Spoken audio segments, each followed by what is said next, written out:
since he went and visited East Palestine, stopped having lunch with white supremacists, and has got a very disciplined message. According to the Emerson poll, he's got 73% approval rating among Republicans with high school degrees or below, and he's winning in almost every state outside California. Well, this is the most disciplined I've ever seen him. As he rises in the polls, I have no choice but to continue to kiss his ass like I used to do. Now, keep in mind that Brian Kilmeade just did a segment on Fox where he was walking around in Florida and couldn't find anybody in the building that he was in who really enthusiastically wanted DeSantis. Who's your man? Who's your woman? My man, Donald Trump. Donald Trump. Donald Trump.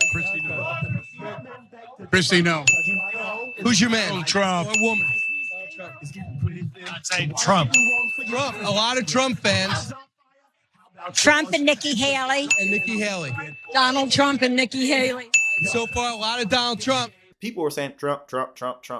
And we went over 4 polls before that showed that in February, Donald Trump's approval rating went up quite a bit within the Republican Party. And then don't forget, he had over 70 million votes in 2020. So the idea that Donald Trump's just done, he's just going to sink, he's just completely gone, is absolutely ridiculous. Okay, now Joe Biden won the election, right? He won by over 7 million votes. He got the votes he needed in the Electoral College. But at the end of the day, more people turned out to vote for Donald Trump than many people have turned out in Republican elections before. So, like, the idea, again, that he's just done and the Republican Party is just sick of Donald Trump. There's no evidence for that. Absolutely none.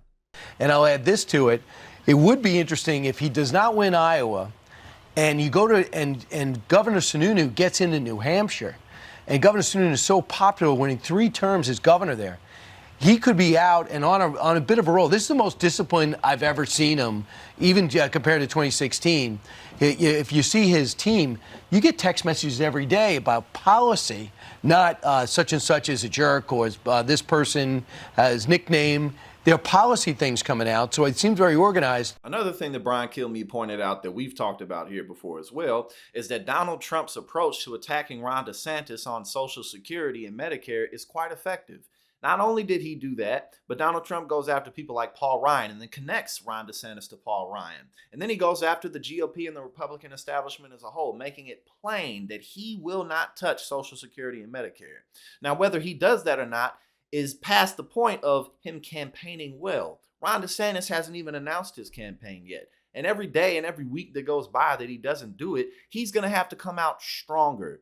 And again, as we've talked about, he just doesn't have the charisma and the personality traits that are going to allow him to really bring it to Trump the way that Trump can. That matters. And like we just mentioned, Ron DeSantis on record has tried to cut or voted to cut Social Security and Medicare, which is the truth. So, what kind of campaign are we really talking about against Donald Trump, who, again, just won over 70 million votes? And if you look at, when the primaries start rolling out, if he is not strong in Iowa and Sununu's popular in New Hampshire, he might have to wait 2 events in order to win. And I assume it's going to be South Carolina and then Nevada. But we've been hearing he's going to have all this momentum to get going. So if he doesn't finish big in the first couple of races, it's like, hey, what's going on? And, Republicans have tried a little hard to kind of test the waters to see is the base tired of Donald Trump? Are they over him? Are they sick of him yet? Then they don't see it. Then the polls start to come out. And now, they're starting to kowtow behind him again because they know what type of destruction Donald Trump will bring to the party and to anybody who criticizes him openly. Even though Donald Trump's approval rating may dip if he's effectively attacked, he's going to be on the offensive the entire time. And as we pointed out, he has less to lose than everybody in this case. So he's really like a wild rabies animal, you know what I'm saying, that everybody's kind of just trying to avoid until this election is over. But it's really looking like the Republican Party is just handing Donald Trump the nomination.